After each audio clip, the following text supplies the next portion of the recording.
salve, amigos da espiritualidade, tanto aqueles que a gente vê, mas também aqueles que a gente não vê. Sejam muito bem-vindos a este canal Conexão Espírita. Quem vos fala aqui é Renato. Eu sou a Vânia. Estamos aqui por mais uma quarta-feira, às 9 horas da manhã sem falhar, trazendo mais um trecho do Evangelho segundo o Espiritismo para gravar nossa prática do Evangelho no lar. E antes de darmos início ao nosso Evangelho, eu vou pedir a você, já se inscreva no canal. Você se inscreveu no passado, já conhece o nosso canal? Confere se sua inscrição está ativa, porque o YouTube de vez em quando retira uns inscritos para ver se não é fake, se não é robô. Então, confere lá. E você que não se inscreveu, se inscreva. É grátis. Da mesma forma, para ajudar o canal é o like. Já deixa o like agora. Não espera o final do vídeo não. Garanto que você vai gostar. E também porque muitos não assistem até o final. Não sei por qual motivo.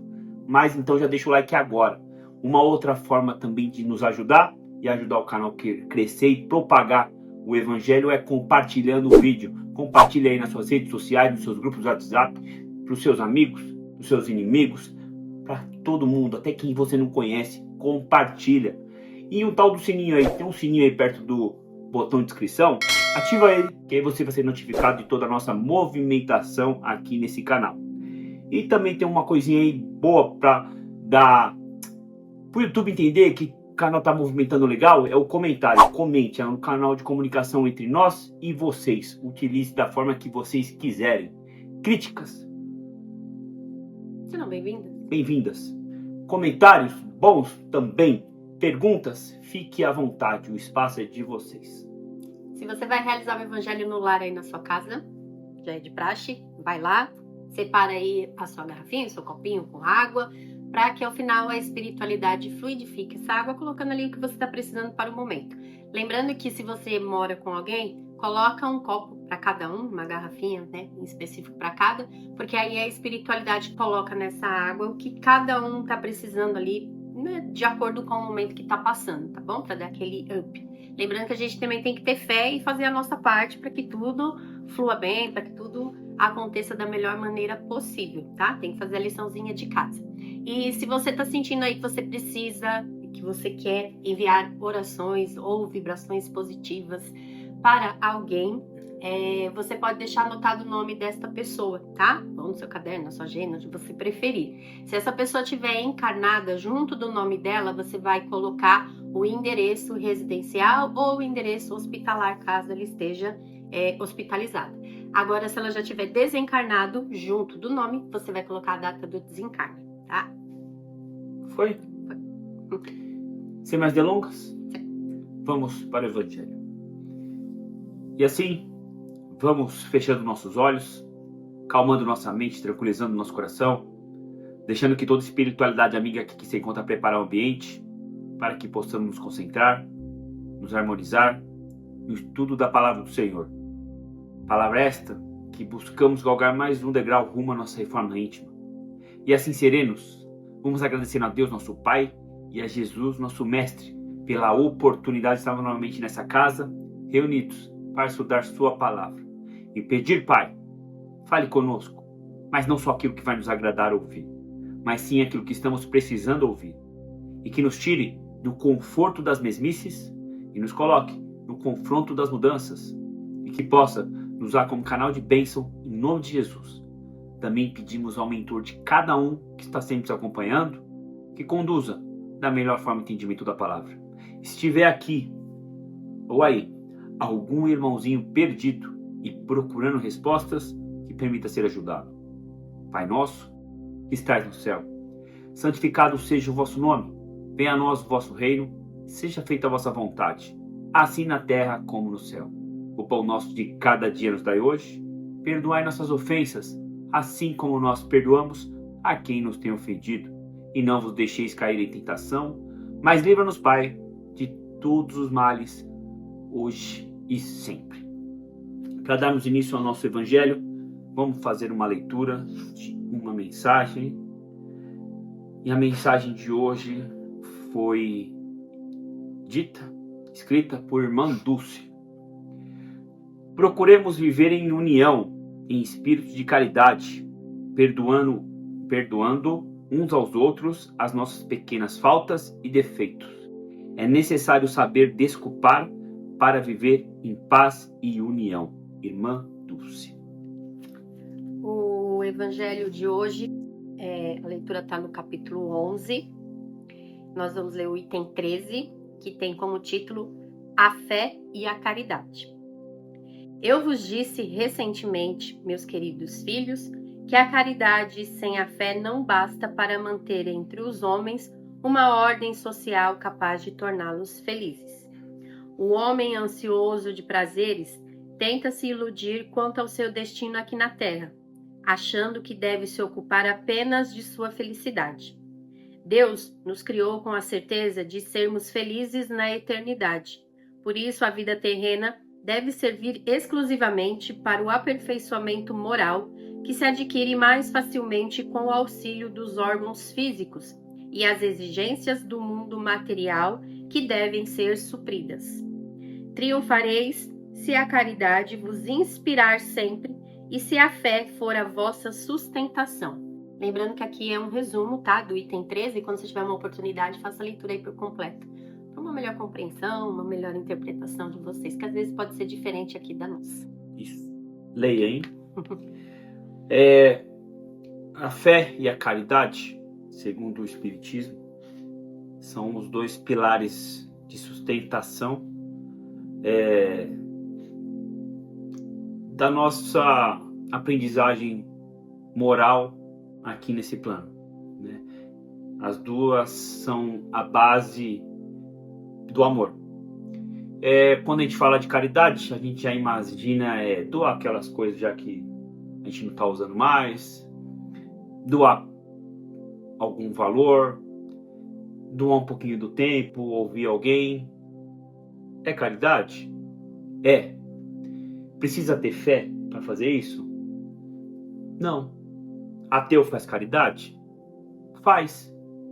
Que aí é generosidade. O que o Evangelho traz? Precisamos fazer a caridade embasada na fé, porque senão vira uma caridade mecânica, uma caridade para autopromoção, talvez, uma caridade para fazer com que você se sinta bem. Quando a caridade é embasada na fé, a gente tem um porquê. A gente sabe o porquê está fazendo aquilo. A gente se coloca no lugar do outro. Se estamos doando comida, colocamos, se fosse nós, se fosse um filho nosso. Se estamos doando roupas, da mesma forma no frio. E está embasado naquilo que Jesus trouxe, naquilo que os Espíritos vieram relatar. A caridade sem fé, ela esbarra naquelas chagas dessa humanidade, que é o egoísmo, a vaidade, o egocentrismo, o orgulho. Quando a gente deixa isso tomar conta, mediante ao mundo no qual vivemos, um mundo de matéria,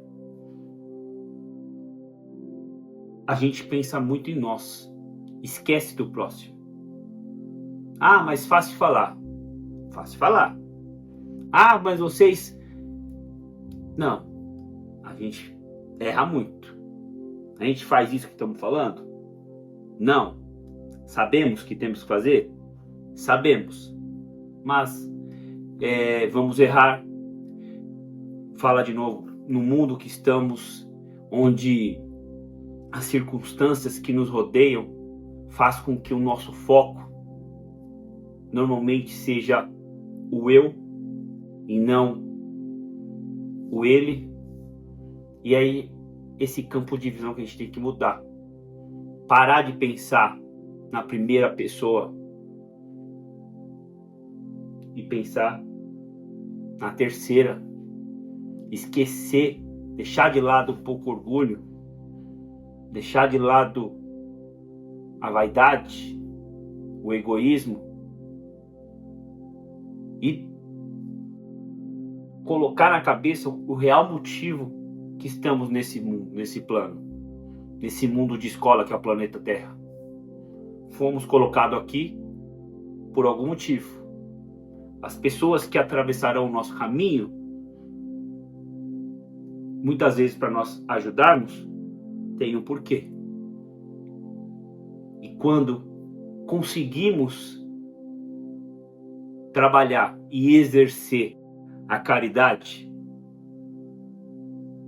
normalmente a gente vai fazer com que não só a pessoa possa evoluir, mas nós iremos evoluir muito mais praticando aquilo que Jesus nos trouxe, aquilo que Jesus gostaríamos que fizéssemos. Mas tem que estar sempre embasada pela fé, para não virar uma caridade mecânica. Digamos que a fé e a caridade é o arroz com feijão, é o básico que nós deveríamos fazer e ter, né, enquanto seres encarnados aqui na Terra. Fé a gente tem? Tem. Quando convém. Quando convém. Só que muitas vezes a gente duvida dessa fé, porque a fé é você não duvidar, é você não questionar os desígnios, né, de Deus, como as coisas fluem aqui. E quando algo não sai como esperado, a primeira coisa que a gente faz é justificar e ficar bravo com Deus, é questionar, por que comigo? Né? A gente sabe que é assim. Caridade a gente pratica? Como o Renato falou, a gente pratica mais a generosidade. Se a gente for levar ao pé da letra mesmo a caridade, que seria colocá-la em prática, a gente está muito longe dessa caridade. A gente confunde caridade com, digamos assim, a palavra migalhas. A gente acha que praticar caridade é dar um dinheirinho ali, que nem o Renato falou, é dar uma roupa usada que você não vai mais usar, que não vai te fazer falta. Mas a verdadeira caridade é a gente se anular em prol do próximo. É a gente esquecer os bens materiais, né, e se colocar à disposição, a serviço do nosso próximo. Não eu pegar aquela roupa que eu já usei milhares de vezes, mas que eu enjoei, agora eu vou dar. Não, não é isso. Isso é migalha. Isso a gente está dando aquilo que pra gente já não tá ali servindo, você não tá querendo mais. E aí, para se livrar, né, daquele entulho que tá lá na sua casa, ocupando espaço, aí você vai dar para alguém. Isso não é a verdadeira caridade. Então a gente tem que começar a refletir sobre esse verdadeiro significado de caridade. A fé, enquanto ela estiver semi-desenvolvida dentro de nós, nós não conseguiremos praticar a verdadeira caridade, porque uma coisa está atrelada à outra. E nós ainda somos muito ligados a questões materiais, a bens materiais. Então a gente tem que trabalhar essa questão do desapego, essa questão dos nossos defeitos que ainda se sobressaem perante as nossas virtudes e começar a trabalhar esse nosso lado melhor, de realmente, né, colocar a empatia em prática para que essa caridade ela floresça cada vez mais. Como o Renato falou, a gente pratica a caridade, nós aqui que estamos falando? Não. É muito difícil você se anular para se colocar em prol do seu próximo, no mundo que a gente vive. Por quê? Porque a gente ainda tem esse elo grande com as questões materiais. E é por isso que a gente está aqui encarnado, né? Porque se a gente já fosse desapegado de tudo, nós não precisaríamos encarnar ainda, né, neste plano.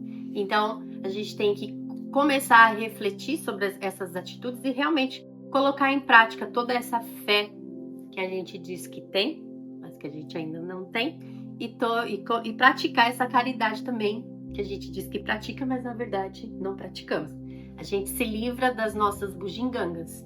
É diferente da verdadeira caridade, é diferente daquela pessoa que vem pedir o dinheiro e você, toma aqui uma notinha de R$2. Né? Muitas vezes a gente acaba com a nossa caridade colocando a outra pessoa numa situação meio que humilhante, né? Dependendo da caridade que é feita. Então a gente tem que refletir sobre essas verdadeiras caridades que a gente pratica por aí. E normalmente esse tipo de caridade, às vezes a gente, sem perceber, a gente faz como fosse uma barganha com Deus. A gente faz, aí no fundo Troca, né? a gente espera que Deus, ó, Deus tá vendo o que eu tô fazendo, hein? Vê lá, hein? Tô precisando disso, tô precisando daquilo. Ajudei ali, viu? Ajudei ali. A gente sempre pensa que é assim, essa moeda de troca. Existe a troca? Ação e reação? Existe. Se você fazer o bem, você vai receber o bem. Talvez não da forma que você queira, mas vai receber o bem. Se fizer o mal, vai receber o mal. Da mesma quantidade ou maior. É ação e reação. Então, quando se fala da fé, tem que estar atrelada com a caridade. A fé é aquela luzinha no final do túnel. Que a gente, quando está perdido, a gente enxerga e procura. Mas não pode ser só isso. A fé não pode ser só uma muleta quando a gente está quebrado. A fé tem que ser, igual a Vânia falou, o arroz com feijão, que a gente come todo dia. Todo dia a gente tem que alimentar a fé. Isso vai dar uma sustentação sólida para que os pilares da caridade se fortaleçam e a gente possa exercer da forma correta. Quando a gente fala de caridade, a gente já pensa na matéria, não é? Essa é fácil. Se for ver, é fácil. Agora, e a caridade moral? Muito mais difícil. Muito mais difícil a gente exercer essa caridade moral. A gente se doar. Porque quando a gente doa algo, é fácil. Agora, se doar é mais difícil. A gente doar o nosso tempo. Hoje em dia, no mundo corrido, muito difícil. A gente doar uma palavra, doar um abraço, talvez até alguém que você não conheça, dificílimo. Então, para praticar a caridade moral, precisa muito da fé. Já a caridade material você consegue fazer sem fé. Igual eu falei, um ateu consegue. Então, utilize a fé não como muleta, mas como sabe aqueles energéticos que você toma o café pensando que você vai dar aquele gás? Utilize a fé. Exerça a sua fé diária, que aí vai dar força, vai dar sustentação, vai dar estabilidade para você poder praticar a caridade real, não aquela falsa caridade aí para inglês ver. O arroz e feijão, acho que 99% das pessoas sabem fazer o arroz e feijão. Mas acho que só 1%, 2% sabe fazer o arroz e feijão. Aquele espetacular. Então pense, essa historinha não é sobre o arroz e feijão. Então reflita aí na sua casa, né? Qual é a fé e qual é a caridade a qual você está praticando aí. Se é aquele arroz e feijão assim meio sem sal, né? Arroz papa, aquele feijão meio aguado, ou se é aquele arroz e feijão de lamber os beiços, de deixar aí todo mundo com gostinho de quero mais. É isso. Para concluir, tem a mensagem do Espírito Roberto e vamos ver o que ele tem a nos dizer. Mensagem do Espírito Roberto. A verdadeira felicidade não existe nesse mundo, por conta da imperfeição de seus habitantes. Mas podemos aproveitar uma felicidade relativa, onde o foco é a prática do bem. Este bem, a caridade, também conhecida como amor, causa mudanças em nosso íntimo, o qual nos conduzem à fé. A prática do bem, para a pessoa que tem fé, está acima da materialidade, onde a luta pelo orgulho e o egoísmo tem que ser constante, tentando colocar-se no lugar daquele que está sofrendo, que tem necessidades, se esforçando para compreender o que ele necessita. Desenvolva sua fé, pois ela servirá de instrumento para a prática do bem, construindo o maior de todos os sentimentos no mais profunda expressão, o amor ao próximo. Mensagem do Espírito Roberto. É isso? Vamos entrar na oração final. Vocês aí coloquem seus pensamentos, aquilo que lhe é mais conveniente na sua oração. E é isso. E assim, vamos encerrando o nosso evangelho de hoje, agradecendo a presença de toda a espiritualidade amiga que aqui esteve por mais uma reunião, agradecendo também ao mentor de cada um e pedir que continuemos a induzir aos melhores caminhos, aos melhores pensamentos, mas respeitando sim o nosso livre-arbítrio. E pedindo a Deus e a Jesus que ilumine essa casa, que ilumine a casa de cada um de vocês, que abençoe as pessoas com que há de convivermos, e que ilumine o caminho por onde há de percorrermos, e que emane vibrações positivas a todos aqueles que estão passando por certa dificuldade física, financeira, emocional e espiritual. E pedimos a espiritualidade aqui presente, a espiritualidade esteja aí presente perto de vocês, que possa fluidificar nossas águas, para que possamos utilizá-la da melhor forma em nosso dia a dia. Pai nosso, que estais no céu, santificado seja o vosso nome, venha a nós o vosso reino, seja feita a vossa vontade, assim na terra como no céu. O pão nosso de cada dia nos dai hoje, perdoai nossas ofensas, assim como nós perdoamos a quem nos tem ofendido. E não vos deixeis cair em tentação, mas livra-nos, Pai, de todos os males, hoje e sempre. Então é isso, vamos ficando por aqui. Antes de você já sair do vídeo, pratique a caridade. Como? Compartilhando esse vídeo. Ah, mas aí eu vou estar ajudando vocês. Não, talvez você está ajudando alguém aí que está precisando ouvir. Então pratique a caridade, compartilhe. Compartilhe aí, já falei, nos grupos, em todo lugar. Da mesma forma, aí você vai estar praticando caridade com nós. Dando like, que aí o YouTube entende que é um conteúdo relevante e começa a distribuir para mais pessoas. Se você não se inscreveu, se inscreva. O tal do sininho aí, mete o dedo e comente. Fique à vontade. Já falei, o espaço é de vocês. Tá certo? Fica assim então. Nos vemos na próxima quarta-feira, às 9 horas da manhã sem falhar. Trazendo mais um trecho do Evangelho segundo o Espiritismo para gravar nossa prática do Evangelho no lar. Tenham uma ótima semana. Fiquem com Deus. E um abraço a todos vocês. Uma semana abençoada para todos vocês, com amor, alegria, fé e gratidão. E a gente tem um encontro marcado na próxima quarta-feira, às 9 horas da manhã, se Deus quiser, tá? Um grande abraço, um grande beijo. Fiquem todos com Deus. Tchau, tchau, gente. E mais uma coisa. Feliz Dia dos Pais. Próximo domingo aí. Feliz Dia dos Pais. É Dia dos Pais. Todos os papais. Então, um abraço aí. Os papais velhos, os papais novos, para todos eles. Sintam-se todos abraçados. Pai de sangue, pai que não é de sangue. Feliz Dia dos Pais para todos. Tá certo? Pessoal, um abraço a todos. Tchau, tchau. Tchau, tchau, gente.